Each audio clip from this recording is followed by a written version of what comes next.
नमस्कार दोस्तों, मैं एस.के. राव। एक बार फिर हम आप सबका स्वागत करते हैं।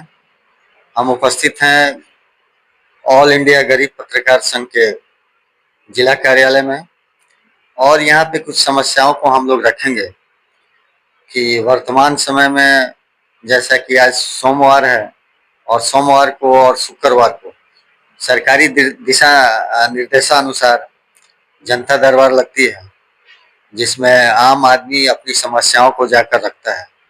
तो उस समस्याओं को कितना धरातल पर समाधान हो पाता है या सिर्फ कागजी ये सब कागज पर ही रह जाता है। हम जानते हैं, आज बैठे हैं ऑल इंडिया गरीब पत्रकार संघ के जिला अध्यक्ष जो है विनय कुमार, और इनसे जानेंगे कि ये जो जनता दरबार लगता है उसमें आम आदमी की समस्या को कहाँ तक समाधान हो पाता है। विनय जी, थोड़ा बताया जाए। नमस्कार। सरकार के गाइडलाइन के अनुसार बिहार के मुख्यमंत्री माननीय सम्राट चौधरी जी, उनके निर्देशानुसार प्रत्येक जिले में प्रत्येक विभाग में एक दिन के बदले 2 दिन उन्होंने जनता दरबार लगाने का निर्देश दिया है और जनता दरबार लग भी रहा है।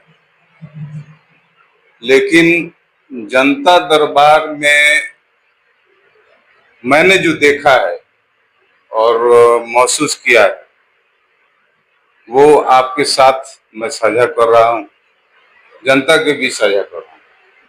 मैं अपनी एक समस्या लेकर डीएम साहब, बेतिया के डीएम तरनजोत सिंह जी के यहाँ पिछले 22 तारीख को शुक्रवार को गया था और उनको हमने एक परिमार्जिंग संबंधी आवेदन दिया। सिंपल सा काम जो मेरा 2024 से बेतिया अंचल कार्यालय अटकाए हुए। काम यह है, समस्या यह है कि मेरा मैनुअल रसीद 2020 तक कट गया है, लेकिन मेरे नाम पर आज तक बकाया दिखा रहा है, आगे रसीद कट नहीं रहा है। इतनी छोटी सी बात, उसको लेकर मैंने कई बार अंचल कार्यालय का चक्कर लगाया। उसके बाद कभी सीओ साहब नहीं है, कभी डोमन नहीं खुल रहा है, कभी या वहा करके हार थाक करके हमने डीएम के यहाँ पिछले शुक्रवार को गया। डीएम साहब को मैंने दिया पूरा डॉक्यूमेंट्स अपना, मैंने बताया भी। उन्होंने एक अन्य अधिकारी को मैंने अग्रेसित कर दिया कि वहां दे दी। वहां जाने के बाद फिर हो रहा है कि नगमा तसम्मुन करके कोई अधिकारी है, उनको आने दीजिए तब जाके होगा।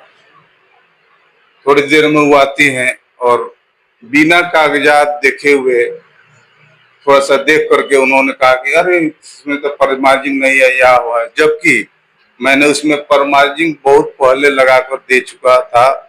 मैं कह भी रहा हूं कि इसमें मैडम आप देखिए, पूरी समीक्षा कीजिए इसकी कि क्यों नहीं हो रहा है। मेरा पूरा बकाया बता रहा है, आगे रसीद कट नहीं रहा है। उन्होंने कहा नहीं नहीं, एकदम रिजिड हो गई कि ना परमार्जिंग कराना पड़ेगा। उसके बाद वो आवेदन भी लेने से जो अधिकारी बगल में थे ऊपर ले जाइए परमार्जिंग करा के लिए, आवेदन भी नहीं ले रहे हैं। ऐसा हमने महसूस किया कि जो जनता दरबार लग रहा है कहीं भी, वह फरियादी की समस्या को कम सुना जा रहा है और उस पर समस्या को लाद दिया जा रहा है। वह आदमी सामने वाला बेचैन हो जा रहा है, अरे बाप हम कहाँ आ गए। यह हमने महसूस किया। आगे बात स्पष्ट हो जाएगी जब हम लोग समीक्षा करेंगे उसकी कि कितना कारगर यह जनता दरबार है, कितनी लोगों की समस्या का हल होता है। ऐसा देखा जा रहा है न्यूज पेपर के माध्यम से कि 75 मामला सॉल्व हो गया, 50 मामला ऑन दी स्पॉट सॉल्व हो गया। लेकिन क्या यह धरातल पर हो रहा है कि किसी समीक्षा हम लोग करेंगे और फिर हम लोग जनता के दरबार में यानी पब्लिक के दरबार में हम लोग उपस्थित हुए। तो जैसा कि आप लोगों ने सुना कि ये अंचल कार्यालय का मामला था, पिछले 2024 से ये दौड़ रहा था अंचल कार्यालय, और उसके बाद हार कर ये पहुंचे डीएम कार्यालय, जहां अपनी बातों को रखना चाहा, लेकिन इनकी बातों को नहीं सुना गया। तो ऐसा अंचल तो ऐसा ही काफी लोग वहां परेशान है। अभी भी जाकर देख सकते हैं कि वहां पे कितनी परेशानी है। कई कई सालों से लोग दौड़ रहे हैं और वहां पे उनकी समस्याओं का समाधान नहीं हो पाता। कई लोग तो कई कई हजार रुपया अवैध रूप से देकर दौड़ रहे हैं। कई लोगों ने अपनी नाम न खोलने पे बताया भी कि हम इतने दिनों से दौड़ रहे हैं।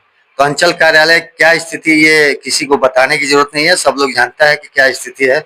और वहां पे यदि पदाधिकारी, वरीय पदाधिकारी उसका समाधान नहीं कर पाते हैं, तो सरकार को, जो भले ही सरकार हमारे सीएम बदलते रहे, जब तक पदाधिकारियों की आंतरिक इच्छा नहीं होगी कि सरकार के दिशा निर्देशों का पालन हम सख्ती के साथ करें, तब तक लाख सरकार चाहे सीएम चाहे पीएम चाहे, उसको हम लोग नहीं ला सकते हैं।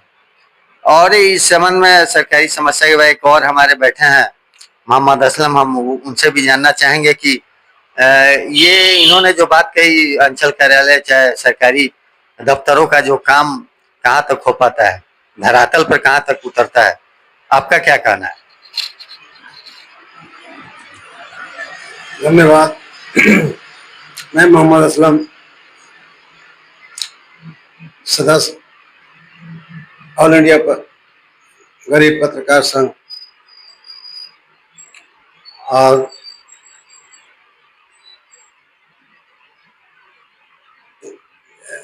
गरीब दर्शन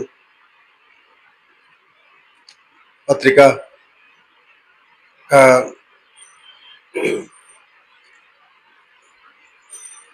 सदस्य है। इस विषय पर बहुत गहराई से मंथन किया और बहुत सारी बिंदुओं पे छानबीन किया। इसमें तो घोर अनियमितता है। इस ये अंचल कार्यालय में बहुत सारी, जितने भी अंचल कार्यालय हैं, लगभग सब में समझिएगा बहुत सारी अनियमितता बरती गई है और लोगों को समझिए ये लोगों को समस्या पैदा की गई है। यहाँ चाहे कर्मचारी चाहे सीईओ के जरिए जो वो किसी के जमीन को किसी को भी ये कर देना,